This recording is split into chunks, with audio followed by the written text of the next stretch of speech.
Donc il y a plusieurs années de ça, 10 ans même pour être exact, le temps passe vite. J'avais réalisé un tuto qui s'appelait Atelier de compositing dans Photoshop. Vous avez le résultat à l'écran. Et dans ce tuto, ce qu'il fallait faire, c'est prendre plusieurs visuels et les mélanger ensemble. Donc on avait euh, le parvis de la Défense à Paris, un ciel avec des montagnes derrière et un modèle qui pose sur une plage, donc rien à voir, et il fallait mélanger les trois. Et au passage, on a rajouté deux petits bonhommes au premier plan, donc faire un effet de géant, avec ensuite un deuxième effet de géant, puis ensuite les gens voilà, qui sont inclus avec le visuel. Ça demandait pas mal de travail, parce qu'en fait, ne serait-ce que pour étirer la matière au premier plan, il fallait évidemment recadrer pour ajouter de la matière, bon ça va, mais ensuite il fallait ensuite utiliser l'outil filtre point de fuite qui date de Photoshop CS2 peut-être, donc en gros depuis 2005, quasiment 20 ans cet outil, euh, et faire un clone en perspective, c'est-à-dire mettre une grille, on dessine une grille et comme ça le tampon réagit dans la perspective. Donc c'est déjà pas mal comme outil, c'est quand même assez bien vu. Bon, voilà, ça a toujours son utilité, mais c'est long et c'est fastidieux, il faut aligner les dalles, enfin c'est chiant même pour ainsi dire, hein. Donc vraiment c'est pas facile, ça prend du temps, le résultat est pas garanti, bref, c'est pas un cadeau. Bon, après on y arrive, hein, voilà, on finit par y arriver, mais c'est pas un cadeau, quoi. Alors maintenant c'est un peu plus simple avec l'IA, même si évidemment il faut toujours faire des finitions. Donc ce qu'on va voir ici, c'est comment en fait 10 ans plus tard, on revisite un trucage qu'on a fait et voir si on peut y arriver plus facilement. Donc déjà si je prends l'image de base, il me faut de la matière devant. J'ai pas assez de matière sur le parvis, donc il me faut créer cette matière. Donc en fait maintenant on peut prendre l'outil recadrer, et je rajoute de la matière devant, et je peux en rajouter un peu sur les côtés, même si probablement ça va pas être facile pour lui d'inventer des bâtiments, mais par contre j'ai bon espoir qu'il m'invente ici. Donc ici il me demande si je veux générer quelque chose, et vous voyez qu'on a comme fond développement génératif, donc c'est nouveau. Et donc là, je peux taper quelque chose ou ne rien taper. En l'occurrence, je vais rien taper, je vais juste lui dire de générer une extension. Quand on tape rien, en fait, il prend par défaut la matière qu'il a déjà. Donc en gros, il essaye de perpétuer le résultat. Donc on n'est pas obligé de lui indiquer quelque chose, quoi. Donc on va voir ce que ça donne. Et normalement, on a toujours, comme d'habitude, plusieurs choix. Donc ici, j'ai le premier. Enfin, le premier ici. Les dalles devant sont OK. Il y a juste cette tâche ici qui est un peu bizarre, mais et là-bas, ça part un peu n'importe comment, mais à la limite, moi, c'est pas tellement les côtés qui m'intéressent. Si vous regardez le compositing d'origine, j'y suis pas allé sur les côtés, moi. Donc, bon, là, c'était juste histoire d'avoir un peu de marge, hein. Mais ce qui compte, c'est le devant. Et là, en l'occurrence, il s'en tire vraiment pas mal. On regarde quand même ce qu'on a. Ici, les dalles sont trop étirées. C'est quand même, voilà, il y a quand même une trop grosse différence. Et ici, par contre, les dalles, franchement, sont vraiment pas mal, y compris sur le côté. La perspective est respectée. Le seul truc, c'est que malheureusement, on a quand même une grosse différence de qualité. Petite alerte par feu, c'est pas grave, on va la fermer.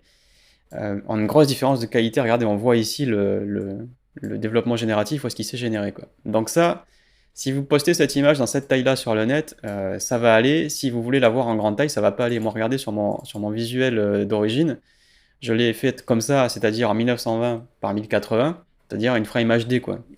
Et la qualité que j'ai, ça passe, quoi. Donc si je fais la même chose ici, vous voyez que là j'ai 23%, j'ai le visuel très grand. Si à l'arrivée on finit comme ça en 1920 par 1080, là j'ai à peu près à vue de nez, avec le niveau de zoom que j'ai dans ma fenêtre, c'est ce qu'il y a, quoi. Ça passe, mais c'est pas dingue. C'est-à-dire que si je l'avais fait à la main, clairement j'aurais eu le même niveau de qualité que la photo d'origine, c'est-à-dire j'aurais mis des coups de tampon sur un machin qui est super détaillé, donc j'aurais eu un meilleur résultat. Donc c'est important de mettre les choses en perspective. Ensuite, l'autre truc, c'est quand même, on est sur un masque, c'est-à-dire qu'on a vraiment le masque ici qui est très clair, hein, évidemment. Donc ça veut dire qu'il faudrait quand même maintenant faire une petite fusion entre les deux, peut-être avec du tampon, je sais pas, mais vu qu'il y a de la perspective et des dalles, ça reproduirait le problème qu'on a à l'origine, c'est-à-dire la matière, il faudrait qu'on la fasse dans la perspective, quoi. Donc vous voyez que ça a quand même ses limites.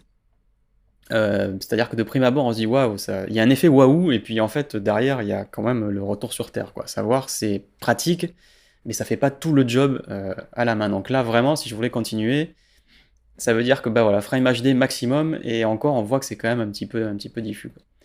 Alors ensuite, là où on peut aller plus loin, c'est que par exemple ici, ce qui serait probablement plus facile, c'est sélectionner un sujet. C'est-à-dire on peut se douter que le détourage serait plus facile, mais voilà, en l'occurrence ici, vous voyez qu'il y a un petit problème pour avoir madame plus le chapeau. Donc on va faire un petit shift pour avoir les deux, mais voilà, c'est dommage de ne pas avoir eu ça. Si je le fais à la plume, je suis sûr de l'avoir bien. Si je le fais avec un outil automatique, je suis pas sûr de l'avoir bien. C'est un peu ça le truc, quoi. Bon, vous voyez ici que si je coupe, il m'a oublié quand même des morceaux au milieu, etc., quoi. Donc là aussi, sur cette image, je vais être honnête avec vous, moi je le ferai à la main. Je préfère prendre 3 minutes ou 4 minutes plutôt que 10 secondes, mais je suis sûr d'avoir un bon résultat à l'arrivée, quoi. Donc c'est vraiment important de vous montrer les limites en fait de ces nouveaux outils. Peut-être que d'autres formateurs vont faire le choix de vous faire le côté spectaculaire. Moi je vous fais le côté réaliste. C'est-à-dire je vous montre comment vous allez pouvoir vous en servir, mais quelles sont les limites que vous allez rencontrer. Si vous êtes pris par surprise quand vous montre un truc et que en fait c'est pas du tout ce qui se passe chez vous, ça n'a aucun intérêt. Alors ensuite il y a un autre truc nouveau qui est évidemment le remplacement de ciel. Donc c'est-à-dire sur une image comme ça, si je vais dans image, dans édition, remplacement du ciel, je vais pouvoir normalement remplacer le ciel facilement. C'est-à-dire qu'il est censé me détecter l'horizon et vous voyez qu'ici on a quand même un résultat qui est plutôt bon. Donc on peut aller chercher parmi les ciels qui sont disponibles. Ici je vais lui indiquer un visuel qui n'est pas un ciel, mais je l'injecte quand même. Alors il m'a mis ça dans coucher de soleil parce que j'étais pas dans la bonne famille, je vais mettre mes ciels. Et dans mes ciels, hop, on va le glisser. Tac, on va le mettre ici. Et on va double-cliquer dessus. Ciel. Ok. Donc j'ai choisi mon visuel. Et maintenant ce qu'il faut faire c'est... alors décalage de contour c'est pour l'horizon. En l'occurrence ici, on va quand même essayer de pas trop rentrer dans les bâtiments. Peut-être 5 ou 10. Ok. Et j'ai ensuite l'échelle. Et le problème, c'est-à-dire que ici, voilà, le problème c'est que il est trop bas, il faudrait que je remonte pour avoir les montagnes et faire monter le ciel, c'est-à-dire qu'au niveau de la matière, quoi. Donc réglage du premier plan, c'est ce qui va concerner ma photo. La symétrie, c'est que je peux l'inverser pour correspondre à la direction du soleil. Et en l'occurrence, ici, il faut bien inverser, parce que le soleil par défaut, il vient de la gauche, alors que moi, sur mon visuel, il vient de la droite. Et ensuite, on peut faire luminosité, température, etc. Mais voilà, je ne peux pas faire beaucoup plus que ça. Donc ici, je vais sortir avec des nouveaux calques. Et vous voyez que j'ai mon réglage avec un masque pour le détourage, qui n'est pas complètement dingue, mais bon, il y a des trous, mais c'est pas grave. Et ensuite, je peux cliquer et je vais déplacer. Et ici, vous voyez que qu'est-ce qui s'est passé? Il a malheureusement tronqué l'image. C'est-à-dire si on affiche le ciel sans le masque, il est allé me faire un troncage de l'image. Alors que, moi ce que je voulais c'était pouvoir juste remonter le ciel. Donc là aussi, outil génératif, enfin pas génératif, mais basé sur l'IA, c'est-à-dire en gros, remplacement du ciel, ce que ça fait, c'est que ça va vraiment faire une analyse de l'image pour détecter l'horizon. Donc je vais essayer de garder en fait ce masque, et je vais juste mettre mon ciel dedans. En fait, je vais prendre la photo, je vais aller là-dedans, donc on va enlever le masque, on va même tout cacher, on va juste réafficher notre photo, et on va coller ça, donc on peut le mettre par exemple, on va enlever l'arrière-plan, il faut qu'on le mette quelque part et qu'ensuite on fasse le masque dessus. Donc vous voyez qu'elle est trop petite l'image, donc c'est pas grave, normalement il vaut mieux pas faire ça, mais j'ai envie de pouvoir la grossir pour que ça habille tout, et ensuite on va mettre ça par exemple au-dessus évidemment, et on va récupérer le masque qu'il nous a fait, c'est-à-dire on prend le masque ici, on appuie sur Alt et on glisse.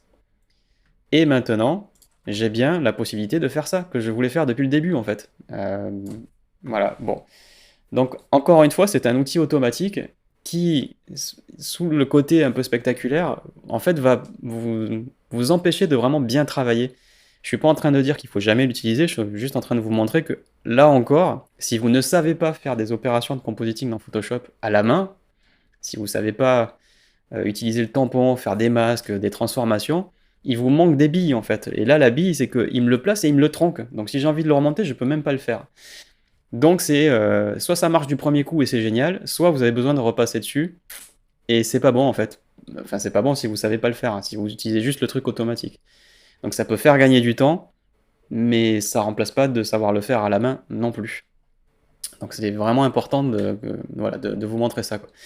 Donc là, sur ces images, je crois que c'était un bon révélateur qu'un compositing complexe a ses limites quand on veut faire intervenir les outils d'IA dans Photoshop, que ce soit génératif, que ce soit pour effacer ou que ce soit pour analyser, détecter des sujets, des premiers plans, des arrière-plans.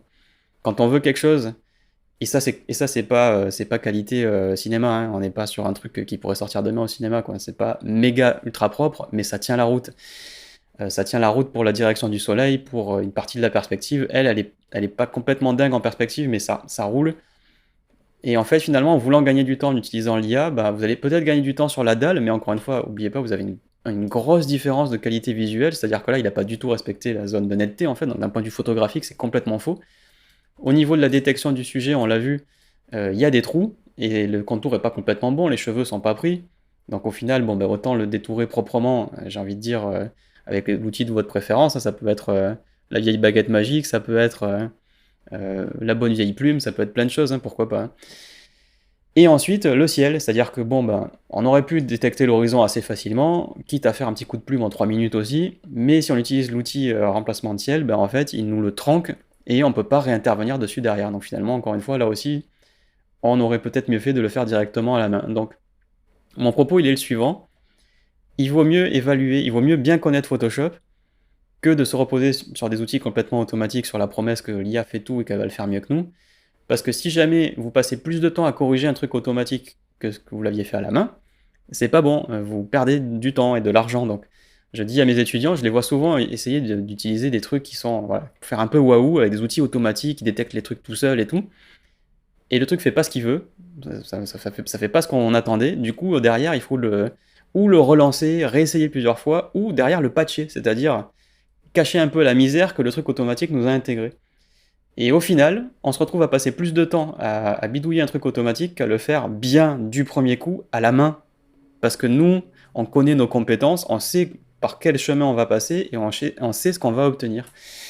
Et c'est là, je trouve, qu'il y a encore un travail d'éducation et de formation important pour tous les graphistes voilà, qui vont voir arriver l'IA d'un mauvais œil. Ceux qui se disent, chouette, je vais pouvoir faire des montages qui tuent alors que je connais rien à Photoshop, bah, vous faites fausse route, clairement.